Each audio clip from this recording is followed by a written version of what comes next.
Bonjour à tous, ici Céleste sur Rencontres avec l'Histoire. Aujourd'hui, nous avons l'honneur de recevoir une figure emblématique de l'histoire finlandaise, Carl Gustaf Emil Mannerheim, le commandant en chef de l'armée finlandaise pendant la guerre d'hiver. Ce conflit de 1939-1940, opposant la petite Finlande à l'immense Union soviétique, reste gravé dans les mémoires comme un exemple de résistance et de courage. Ensemble, nous allons explorer les événements qui ont marqué cette guerre. Merci d'être avec nous, maréchal Mannerheim. Merci, jeune demoiselle. C'est avec beaucoup de respect et d'émotion que je repense à ces événements qui ont marqué la Finlande à jamais. Maréchal, la guerre éclate dans un contexte tendu en Europe.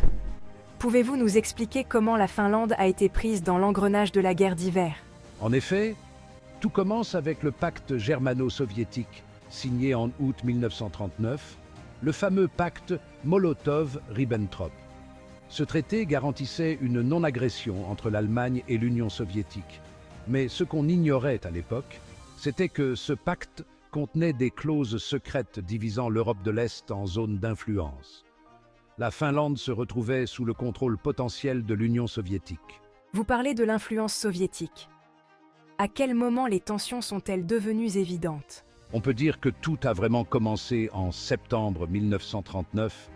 Juste après l'invasion de la Pologne, les Soviétiques ont commencé à faire pression sur notre pays. Ils voulaient des concessions territoriales, notamment des îles dans le golfe de Finlande, et une base à Hanko. Leur objectif était clair, sécuriser la région autour de Leningrad. Cela a rapidement déclenché des négociations tendues. Vous avez envoyé Juho Kusti Paasikivi pour négocier avec les Soviétiques en octobre 1939. À ce stade, pensiez-vous qu'il y avait encore une chance d'éviter le conflit? Nous espérions sincèrement qu'un accord pouvait être trouvé. Paasikivi était un négociateur expérimenté, ayant déjà négocié le traité de Tartu avec les Soviétiques en 1920. Mais très vite, il est devenu clair que Staline ne voulait pas simplement discuter de frontières. Ses exigences étaient bien trop élevées pour nous. Quelles étaient ces exigences exactement? Staline réclamait la cession complète de la péninsule de Ribachi, le déplacement de la frontière sur l'isthme de Carélie, à 65 km au nord de Leningrad, et surtout l'établissement d'une base militaire soviétique à Hanko. Il voulait également toutes les îles du golfe de Finlande. En échange, il proposait des territoires en Carélie, mais ces compensations étaient loin d'être équitables. Comment le gouvernement finlandais a-t-il réagi à ces demandes? Nous étions catégoriques, pas question de céder autant de territoires, cela aurait compromis notre indépendance. Mais certains, comme Paasikivi et moi, nous pensions qu'il valait mieux faire de petites concessions pour éviter la guerre. Malheureusement, des figures influentes du gouvernement, comme le ministre des Affaires étrangères, Väinö Erkko, pensaient que Staline bluffait. Cette division interne a compliqué la situation. Mais la guerre a quand même éclaté. Oui, le 26 novembre 1939, il y a eu l'incident de Mainila, où des tirs d'artillerie ont tué des soldats soviétiques près de la frontière. Moscou a immédiatement accusé la Finlande, bien que nous savions que ce n'était qu'une provocation orchestrée par les Soviétiques eux-mêmes. Après cet incident, les tensions ont explosé. À quel moment avez-vous su que l'invasion soviétique était inévitable? Lorsque Staline a exigé le retrait de nos troupes des zones frontalières et que nous avons refusé, je savais que la guerre était imminente. Le 30 novembre 1939, ils ont envahi.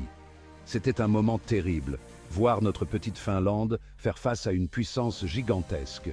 Ils ont lancé des attaques simultanées sur plusieurs fronts, y compris l'isthme de Carélie, le nord du lac Ladoga et même Helsinki, qui a été bombardé ce jour-là.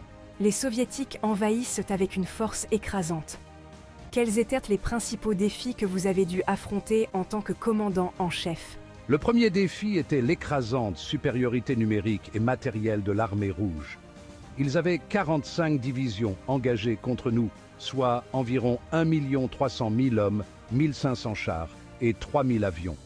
Face à eux, nous avions seulement 9 divisions au début de la guerre, avec la possibilité d'en former 3 autres par la suite. Nous manquions cruellement de tout, de canons anti-chars, d'armes automatiques, de mortiers. Même nos communications étaient archaïques, souvent limités à des téléphones de campagne et des estafettes. Nous avions cependant un avantage majeur, la connaissance du terrain. Nos troupes étaient entraînées pour survivre dans des conditions climatiques extrêmes, sur des skis, dans des forêts denses, là où les chars soviétiques étaient vulnérables. Mais malgré cet immense désavantage, vous avez résisté. Qu'est-ce qui a fait la différence? La volonté de survivre. Chaque soldat finlandais savait qu'il se battait non seulement pour sa propre vie, mais pour l'existence même de la Finlande. Nous avions la ligne Mannerheim sur l'isthme de Carélie, une fortification qui n'était pas parfaite, mais qui servait de dernier rempart.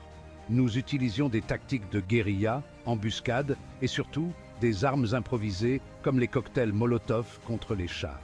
Ces derniers, symboliquement, étaient une réponse à l'invasion soviétique, une petite arme face à une machine de guerre imposante. Votre défense de la ligne Mannerheim, qui porte votre nom, est entrée dans la légende. Pouvez-vous nous raconter ce qui s'est passé lorsque les Soviétiques ont commencé leurs assauts massifs sur cette ligne? La ligne Mannerheim était notre principale fortification. Bien que rudimentaire par rapport à d'autres fortifications européennes, elle était essentielle pour freiner l'ennemi. Nos soldats ont utilisé des tactiques de guérilla, ont profité des forêts denses et des températures glaciales pour tendre des embuscades aux troupes soviétiques. Nous avions des soldats experts à ski, capables de frapper rapidement, puis de se retirer. Nos fortifications, combinées à l'esprit combatif de nos soldats, ont permis de repousser plusieurs assauts soviétiques malgré leur supériorité numérique et matérielle. Un de nos principaux succès fut à Suomussalmi. Nous étions largement sous-équipés et en infériorité numérique. Les Soviétiques comptaient environ 45 000 hommes, tandis que nous n'avions que 11 000 soldats. Mais nos forces ont exploité la connaissance du terrain et l'expertise de nos soldats à ski pour harceler les troupes soviétiques. Les routes glacées, la difficulté de se déplacer dans des forêts denses et surtout les températures atteignant moins 40 degrés ont mis les Soviétiques en grande difficulté. En fin de compte, nous avons non seulement repoussé leurs forces, mais détruit des divisions entières. Qu'avez-vous ressenti quand la ligne Mannerheim a commencé à céder sous l'ampleur de l'assaut? C'était un moment de profonde tristesse. Voir cette ligne, symbole de notre résistance, être entamée par l'ennemi, c'était comme voir un rempart de notre espoir s'effriter. Mais je savais que nous devions continuer, même si cela signifiait reculer, nous retrancher plus loin. Chaque jour de résistance comptait. Au début de 1940, alors que la guerre s'éternisait et que la situation devenait critique, des négociations de paix ont finalement été envisagées. Comment avez-vous vécu ces moments où il fallait envisager de perdre des territoires importants pour sauver le reste de la Finlande? C'étaient des moments où nous devions accepter une réalité douloureuse. La Finlande ne pourrait pas gagner cette guerre face à la puissance de l'Union soviétique. Nos forces étaient épuisées, nos réserves de munitions diminuaient, et malgré notre détermination, il devenait de plus en plus clair que la guerre ne pouvait pas se poursuivre sans mener à l'anéantissement total. Qu'est-ce qui a poussé la Finlande à envisager la paix à ce moment précis? La paix est devenue une nécessité au début de 1940, lorsque l'armée soviétique a lancé une nouvelle offensive décisive. Le 1er février, les Soviétiques ont attaqué avec une force immense sur l'isthme de Carélie. L'artillerie soviétique a bombardé nos positions avec une intensité jamais vue. Nous avons tenu, mais au prix de pertes humaines colossales. Nos troupes étaient épuisées physiquement et mentalement. Le 11 février, lorsque la ligne de défense autour de Souma a été percée, j'ai su que nous ne pourrions plus résister longtemps.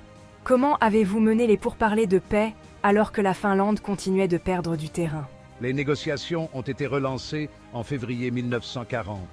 La Suède a joué un rôle de médiateur et c'est par son intermédiaire que les Soviétiques ont fait connaître leurs conditions.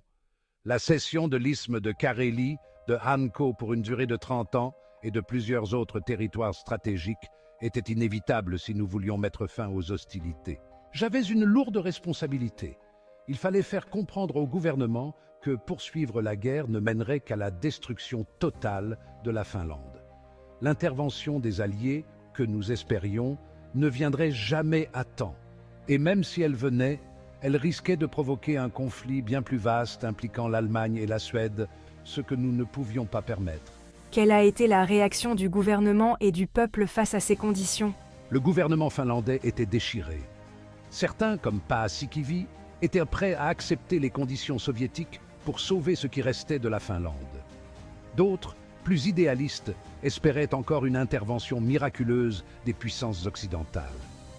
Mais au final, la réalité s'est imposée.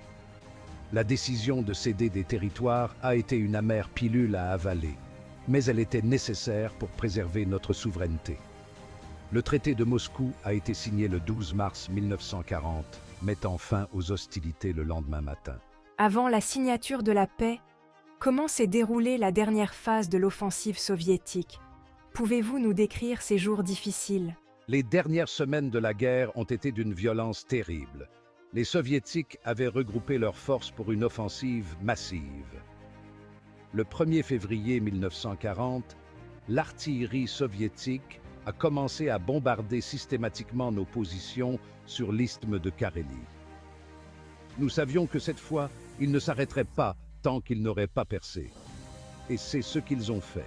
Après plusieurs jours de combats acharnés, les positions autour de Souma ont cédé et les troupes soviétiques ont avancé sur Viipuri, notre deuxième plus grande ville.